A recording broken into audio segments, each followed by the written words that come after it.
Stretch. Ready to start the day, Rex? I've been up for hours. Let's do this. Watch out. Did you see that? Steve jumped right over Rex. He's been waiting for hours too. Rex, not so much in a hurry. TK, not really. Are you ready, Steve? Are you ready, T-Rex? Can you jump 3 times if you are? 1, 2, 3, and it goes.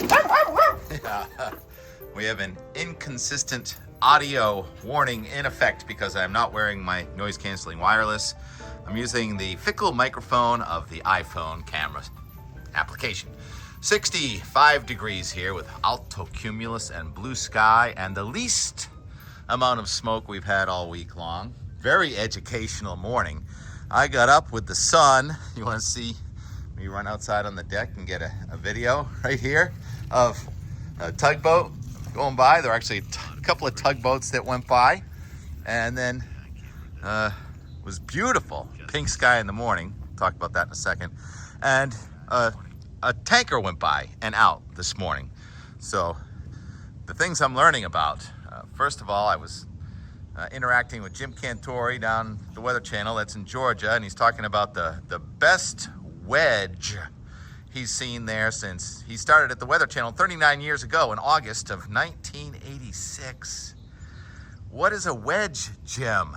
He sent this picture yesterday of the blue sky in Atlanta. He says it was the first time he's seen blue sky in a week because the front that went down by New England last week went to Georgia and stalled, and we've been talking about that day after day after day. So a wedge, well, also I learned something else before I reveal, that it's National Lighthouse Day. And I was up with the sun. I got a video, but nowhere near as good as this one Darius got, and Nauset, the Nauset light, and then he pans over to this brilliant sunrise. Red sky in morning. Sailor take warning. Not really. It's not a bad day. That's just a coincidence that we had a red sky this morning. There may be some showers and storms in Vermont, but so it's International Lighthouse Day. This was the anniversary of the first declaration of authorizing the first lighthouse in August of 7th of, 1789. All right, so I learned that this morning, and I also learned what the Georgia wedge is. I was curious, so I went, we were interacting with Jim yesterday. I said, wow, the dew point has been below 70 in Georgia for a while, hasn't it? Even though it's been raining. He said, yeah, it's nice to have the dew point below 80. And he mentioned a broken wedge. And so I went to the Atlanta National Weather Service page, and I saw this about how it's cooler than climatologically average, which must be nice in North Georgia or Central Georgia to have temperatures a few degrees below the climatological average. And then they mentioned the word wedge. So I'm like, the wedge? That's what Jim said yesterday. What is a wedge? So a wedge in Georgia weather vernacular is when these high pressure systems come out of southeastern Canada with the cooler air here in New England, and they stretch down the coast.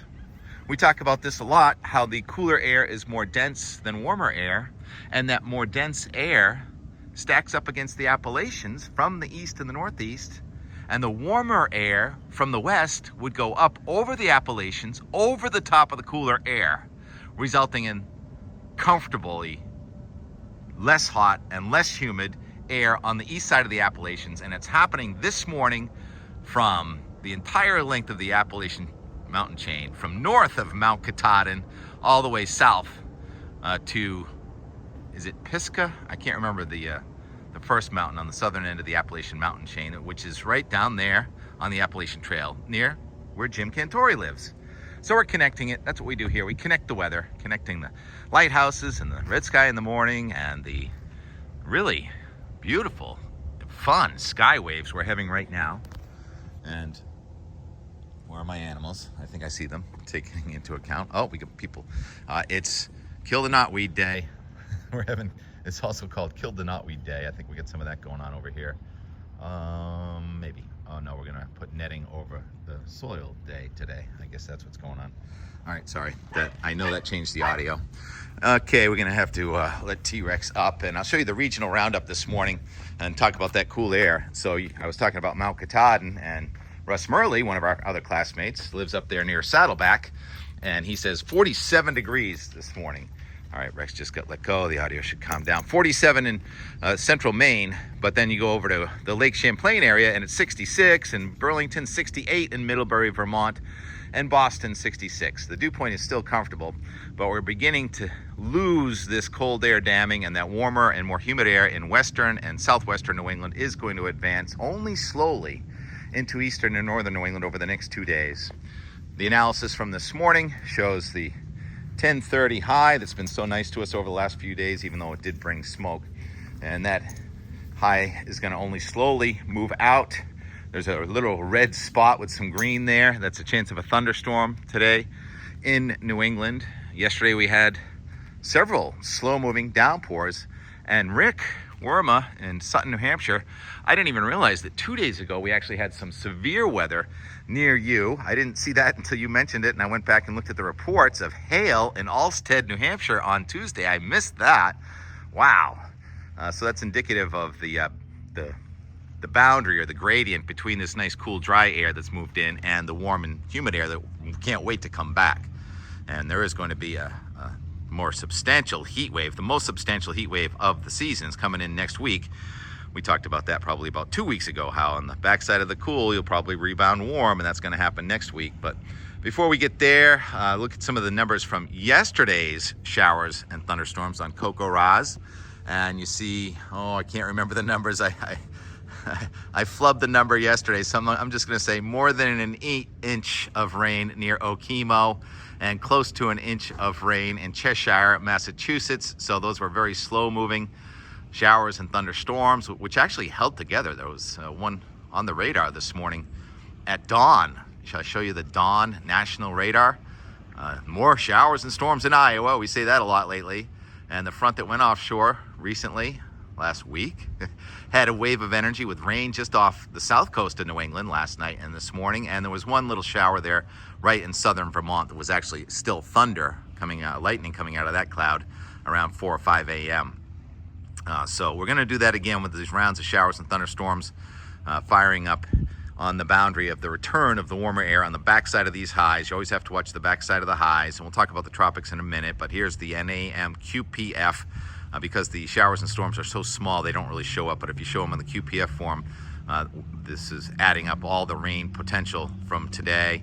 And you see again, it moves over into New Hampshire again today, and the presidentials, and southern Vermont, and northwestern Massachusetts, and northern Vermont also near Mount Mansfield. There was also a quarter to a half inch of rain yesterday. Where was that? I can't remember. Just south of Mount Mansfield. Anyhow, the spine and the higher elevations of the Berkshires, the Green Mountains, and the Presidential Range are expecting downpours today, scattered. One town gets a lot, next town gets very little, and this adds up through Saturday at 2 p.m., where it looks like we're going to have another pretty nice weekend. So that's just when the model run ends. There's 2 o'clock on Saturday between now and then. Most of the action is going to be this afternoon. Weaker action on Friday, and probably almost completely dry on Saturday. All right, so I mentioned the tropics, right? Tropical storm Dexter, still formidable out there, 50 miles an hour as it's going extra tropical. How many times have I said that? But that held together as a formidable storm. And now the odds of these next two are changing a little bit. So the one that's the wave off of Africa still is an orange shade, and that means there's still a high probability of that one developing into the either E or F storm. But the one that the Hurricane Center is monitoring off North Carolina, South Carolina, now has been degraded to 0% probability of development in the next 48 hours, and only minimal after that. So the odds of this next E storm being off of the United States are going down, as we'll see in the Euro in a few minutes. When I show that, it won't show as much of an organized storm.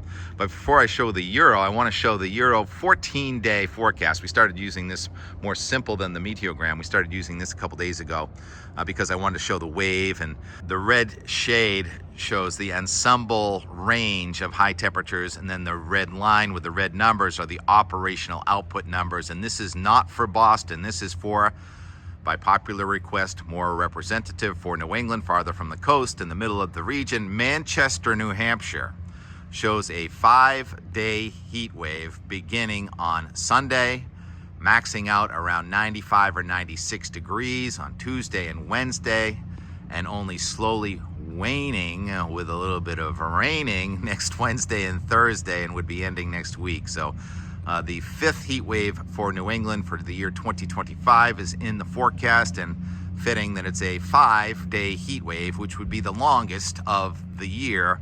The only other 4-day heat wave we had was back in June, and then the other 2 were 3-day heat waves in July. So weather works in waves, and there are the waves. Always talking about the waves. All right, my audio is going to decrease a little because I'm zooming in, because I want these waves and the reflection of the sun. Everyone's going fishing. Thursdays are good if you can get them. My camera looks sort of higher def today, doesn't it? I'm not sure what's going on. Even though you can't really hear me, talk louder, Tim. Those are waves in the water, very subtle waves, and then we have waves in the sky, and those are more dramatic. Some shear in the atmosphere with the westerly wind up high over the top of the light easterly wind here in the Boston area. I don't know why no planes have flown over my head. Are they taking off in a different direction this morning? Why are there no planes coming and going? Oh yeah, and the smoke, should we look at the smoke forecast? So the smoke, it's 10 minutes in, we're just getting to smoke. And there's a plume of Canadian wildfire smoke that's hanging out closer to the Arctic Circle across northern Canada on the north side of this high pressure system. And we have a waning plume over New England. And Tropical Storm Dexter is pulling some smoke out of the North Atlantic down towards south of Greenland and eastern Newfoundland, real heavy smoke. And also the fires in the western United States are expanding, and so we have that plume or plumes of smoke. Looks like some pretty strong fires in California, Nevada, Utah, Colorado.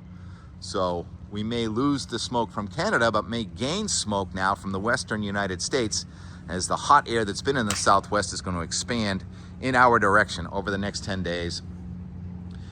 So there's our waning plume of smoke right here. So less smoky in New England, and quite nice today and tomorrow. And let's get to the Euro now and see if I can remember everything on here. It's a 1030-ish high, one of the strongest ones of the season over New England. And it really is going to take days to release its grip here in eastern New England. So from Cape Cod to the coast of Maine, we will be in the 70s and low 80s, while western New England gets to 80 and 90 degrees sooner than later, as this storm south of Nantucket does not look too organized, does it? That's going away, so whether that becomes Tropical Storm Erin or Fernan looks less likely, but there'll be another one out there in the Atlantic, and it's really going to ramp up in 2 weeks. And here's the front off to the west, and you have showers and thunderstorms driving up into Canada, and the 576 thickness, meaning 90 to 96 degrees, arrives in New England beginning on Sunday. We still have energy bundling over the southeastern United States, where it's going to be cooler in the southeastern United States with an onshore flow than it is in the northeastern states, and even hotter in Canada. There are already extreme heat watches in effect in Wisconsin, and that heat's going to come into New England. And there it is, just kind of day after day. And then finally on Wednesday, we get some more showers and thunderstorms, but there's no sign of a real frontier. It looks like maybe just a short wave. And then Thursday and Friday, we're still in the 570 to 576. So we're still hot with a chance of showers and thunderstorms now that day 9 goes 234 hours. That's 2 p.m. on Saturday, August 16th. And it's just still hot with thunderstorms there. So next Saturday we may have thunderstorms. It's a stretch of really beautiful Saturdays. And it doesn't show the cool air really coming in, does it? It shows the 582 still out there over Colorado and Texas and Kansas. So 100 degrees in the middle of the nation, and the fronts from Canada not looking too impressive. So it's going to turn quite sultry here for mid-August. And there are no tropical cyclones on the map at this point. This is August 15th, but there are a couple of tropical storms or hurricanes once you get out to around the anniversary of Hurricane Bob. We're not going to show them until they get in the 10-day, but around August 19th, we may have 2 hurricanes, one in the Atlantic and one somewhere near Cuba or the Gulf of Mexico, America, in about 13, 14 days. So please don't look at the GFS, which shows hurricanes hitting Cape Cod every other run lately. That's why we use the Euro. And I'm just going to look at these sky waves one more time, listen to T-Rex bark. Steve is secure. I tried to get a little bit of video of the sailboat race yesterday, but the visibility was something like this. And smog. This is smog, by the way, smoke and fog. It doesn't smell that bad. But that's the view looking over to Hull. So the sailboat race time lapse didn't show up very well at all. So instead, what did we talk about yesterday? I don't even remember. Let's see. Just admiring the day's weather and not much work going down on the Big Dig. Can't remember. My brain is overfull. Watering the cement. Watering the concrete. It's not cement. Don't call it cement. Watering the concrete. Help it cool off and dry out. I think as it sets up, it releases heat, and you got to use that water to evaporate. So it's almost like putting a refrigerator on there. And that hose is pretty long. It's about 700 yards long. So the form guys are going to be here today. Maybe we'll make a time lapse of this. And I guess I can let you go now at about 17 minutes. I really appreciate all the comments and everything. And the interactions. Oh, there goes a plane. Where have they been? Why is that the first plane taking off?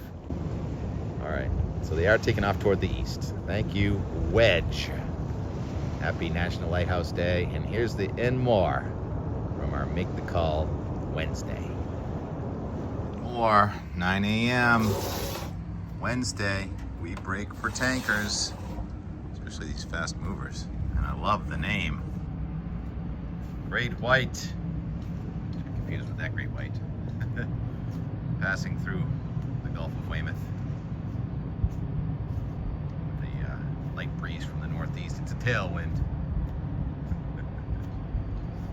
Always a spectacle. And that would be the tugboat Justice. And dwarfed by tanker. Fisher person fishing there. Next side of the channel. And someone going right over a rock, or very close to a rock. But it's high tide, so no biggie. Steve, did you want to come in? Is that what's going on down here? What's that? Oh, that's different. Hey, Bear. And Steve. You ready to go in? No, he doesn't want to go in. He wants to go on walkabout. What do you see? He likes to ride the SUP upside down. Someday I'm going to get back out on the ocean. Yeah. I think that seed that they put on the lawn last year, which they thought maybe was for lawns, was for the banking, because this is what grew. Yeah, we've got more issues. Fight one battle at a time here. Oh, there's our family of eider. They grew up so fast. Remember, they were babies in May. 3 babies and 3, like 2 parents and a nanny or something like that. Those are eider, right? You'd get in trouble for my bird identifications. What's going on over here? Seeing some more. Well, no, we're gonna see more rebar going up today. We like big boats, big trucks. It's the industrial zone here. Can we see the Great Blue Hill? I don't think so. I think we can see the Great Blue Hill Reservation, but not the hill itself. More and more and more. It's not even 9:30 in the morning, and they haven't even completed editing yet. Oh, and look at that. Steve is riding the SUP upside down. Hang 10, Steve. Hang 10. Off the rear. Yes. That is nimble. 10:30. What are you barking at? That's interesting. The day started with sort of a nice breeze, and the water was not glassy. It's unusual that the water turns glassy hours and hours after sunrise, but we'll take it. Stop with these silly videos every day. Get out there on the water. Can we do both? Learning how to sail in light winds again today.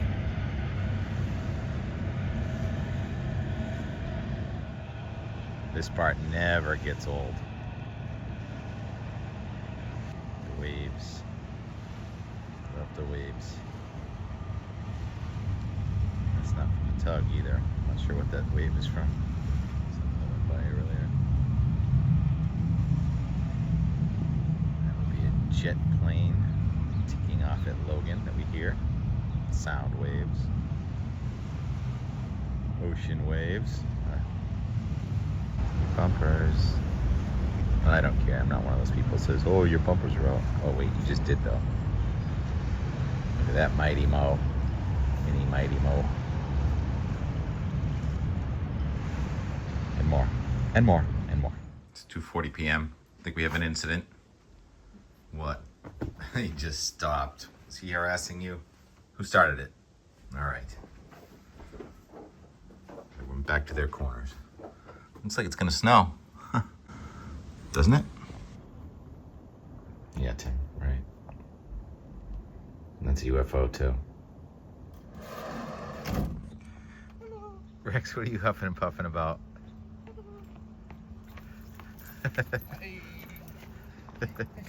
Mike taught him how to do the begging, and now Bruce picks up after Mike's slack. Rex.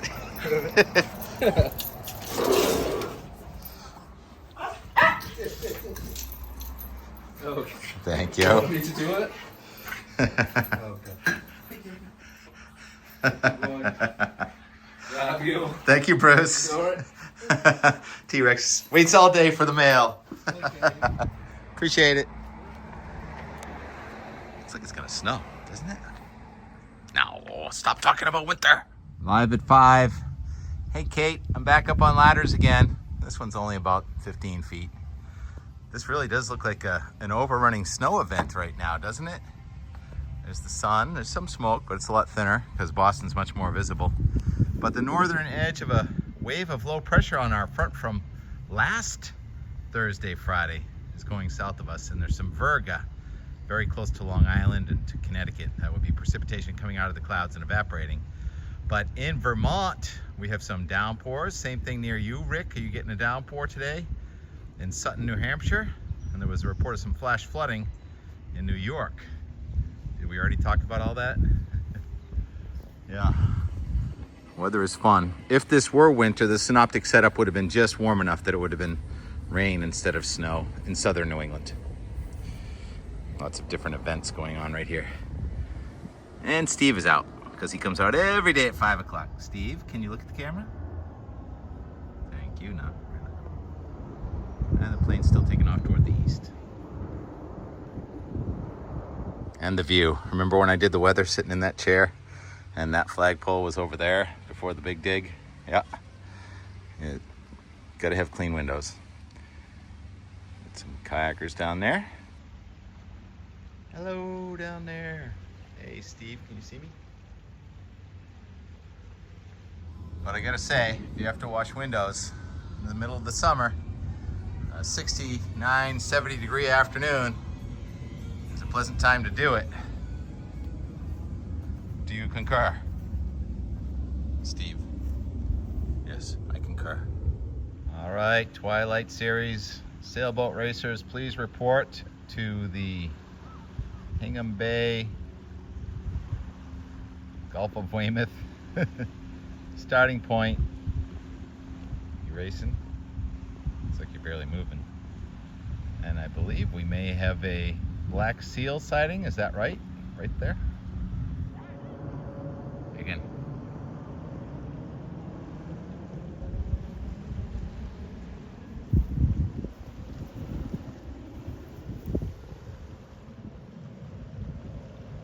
Nice. Not novices. Steve, what's down there? What do you see? I'm gonna go for a walk on the ledge. Go ahead.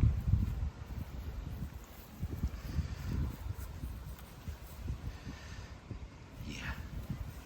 All kinds of things down there that Steve knows, but we don't know. I just see green flowers and stuff. Almost time to start rolling some credits, don't you think? That means play piano music and show time lapse. Pretty close. And from the how many people are enjoying sunset from the beach department? Null School. 6:25 p.m. Looks like the race may be underway, or pretty close to starting. Air from the east-northeast at about 6-7 miles per hour. That worked out. Little time lapse. Can barely see the boats, so I guess this is just a filler. Let's do the time lapse of Weymouth and Cape Cod and call it a day. Animals are inside. Very smoggy sunset.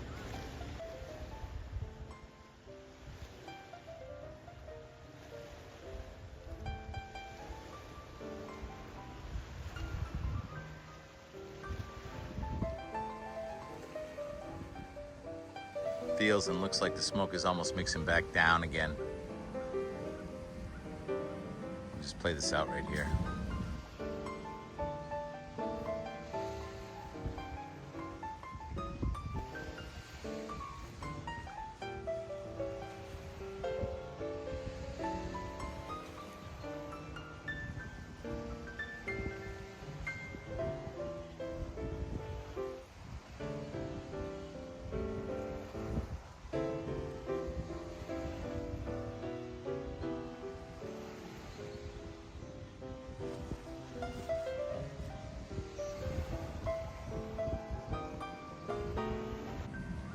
With that piano music and that time lapse.